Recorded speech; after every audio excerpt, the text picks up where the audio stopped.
نوفل. بسم الله الرحمن الرحيم. السيد الرئيس، اخواني اخواتي الحضور الكريم، انا غتسمحوا لي غادي نحاول ما امكن نتجنب باش نتحدث بالدارجه لسببين. السبب الاول هو ان نفتحوا مجال للترجمه، والسبب الثاني هو ان نفتحوا ايضا فرصه، نعطيو فرصه للمستمعين خارج القاعه وربما خارج الوطن باش يتبعوا الكلام ديالنا. هو في الواقع احيانا يحير العقل ويغيب الإدراك ويتعذر الفهم ويتيه الوعي، وذلك عندما يصبح المنظار مزدوجا والميزان مختلا والرؤية معتلة. عندها نجد أنفسنا ربما أمام عصف ذهني من هول الصدمة وجلل الرجة من تلون المواقف وتقلب العواطف لدى أشخاص بل شخصيات كنا نعتبرها إلى حدود الأمس القريب من حماة الحقوق وحراس المبادئ وحفاظ القيم، لكن وبقدرة قادر وبسحر عصا وفجأة خلعوا عباءة الأمس وكشفوا عن معدن اليوم، وأصبح كلامهم دون خيط ناظم وكله ألغاز. أنتظر منهم تقديم توضيح صريح لموقفهم. هل يرغبون في بقائنا؟ وهل لا زالوا في حاجة إلينا؟ أريد إجابات واضحة وتحمل المسؤولية في ذلك. بهذه النبرة الصارمة الآمرة خاطب الرئيس الفرنسي دول ساحل الصحراء، وبدون أدنى لياقة أو اعتبار لكرامتهم أو احترام لكيانهم أو توقير لسيادة بلدانهم، وهي نفس العجرفة ولو بلبوس مقنع أبان عنها البرلمان الأوروبي في التعامل مع شريكه المغربي المقتنع بشراكة حقيقية قوامها التكامل والاحترام والندية. خطاب السيد الرئيس الفرنسي جاء مخيبا لآمال الشعوب الإفريقية ومخيبا لكل الشعارات الحقوقية من تحقيق العدالة الاجتماعية والحقوق الكونية وحقوق الإنسان والحريات الفردية. خطاب السيد الرئيس أجهز وبطريقة رعناء لا تعرف الكياسة ولا الرقة ولا الظرافة على تاريخ أسس له قادة كبار من العلاقات، وعلى تراكم من الإنجازات وعقود من المعاملات. خطاب السيد الرئيس جعل الشعوب الإفريقية تستفيق وتنتفض ضد ما اعتبرته عقب تصريحه جيلا جديدا للإمبريالية المتجددة في زمن الألفية الثالثة، يؤسس لها فخامته وبعيدا عن الإجماع الفرنسي وعن ثوابت الجمهورية الخامسة، ضاربا عرض الحائط كل قيم هذه الجمهورية التي أسس لها بطل تحرير فرنسا من الاحتلال النازي الراحل الرئيس شارل دوغول.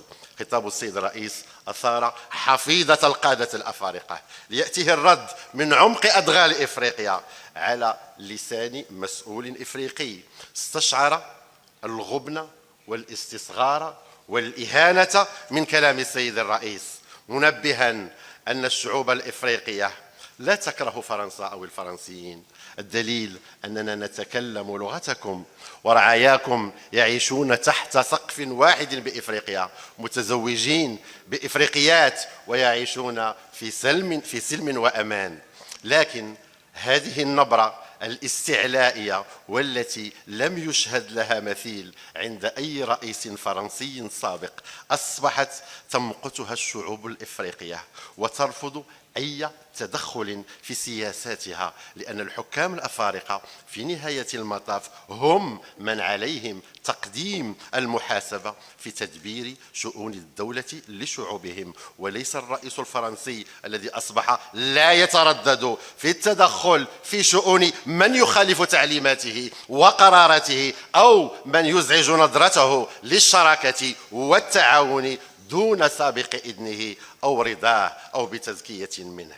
وتبعدت المسؤول الإفريقي متسائلا: هل ماكرون يريد إفريقيا خانعة تابعة ودون حق شعوبها في الاختيار؟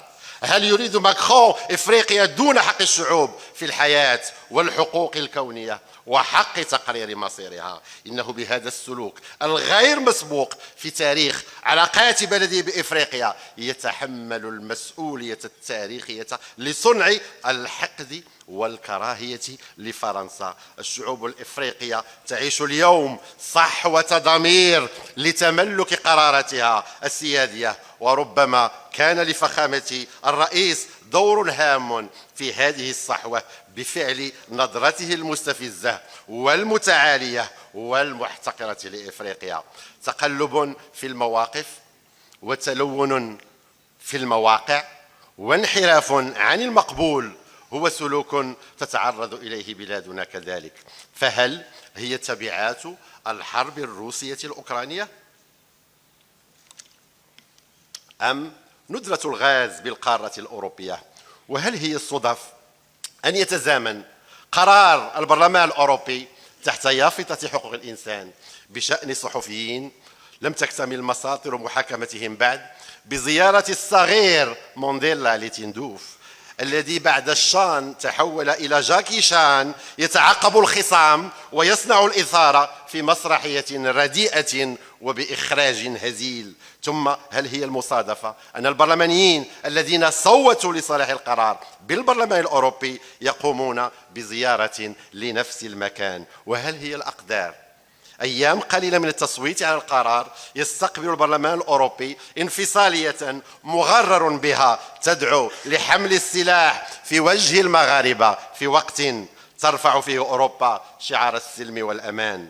كفانا استغباء وكفاكم شتما لذكائنا. الأمر لا يتعلق بحقوق الإنسان يا سادة، وإنما بالمس بالحقوق الاستراتيجية والترابية في محاولة للي الذراع. هي نوايا مغلفة واستهداف للقرار المغربي. لن نقبل أي ضروس في حقوق الإنسان ولن نقبل الابتزاز والمساومة السياسية. فالجميع يعلم واقع حقوق الإنسان بأوروبا. أين حقوق الأقليات المشردة داخل التراب الأوروبي؟ أين الاتهامات التي وجهت لفرنسا بسبب سياستها المتعنفة تجاههم؟ أين حقوق اللاجئين؟ أين وضعية المسلمين المضطهدين والذين أصبحوا عرضة للاستفزاز والإساءة لعقيدتهم؟ أين شكاوى المنظمات لدى الاتحاد الأوروبي بسبب اضطهاد فرنسا لعدد كبير من المسلمين؟ تحالف عالمي مكون من 25 منظمة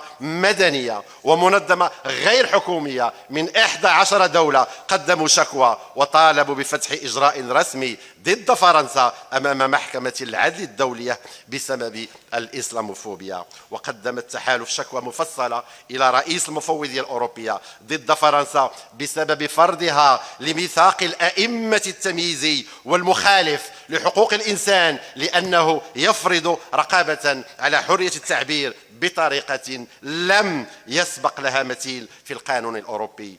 كيف سقطت مبادئ وقيم الجمهورية الخامسة في مستنقع الاضطهاد والقهر؟ وكيف تحولت المبادئ إلى شعارات زائفة؟ وكيف انقلبت الحرب على الإرهاب إلى إرهاب حقيقي على الإنسان؟ إنه تنكر ليس فقط لشعارات اليوم بل لكل قيم الحضارة الغربية ونبل ميثاق الثورة الفرنسية. وأنتم تعلمون أن أغلى ما أنجزته الثورة هي الحرية الدينية.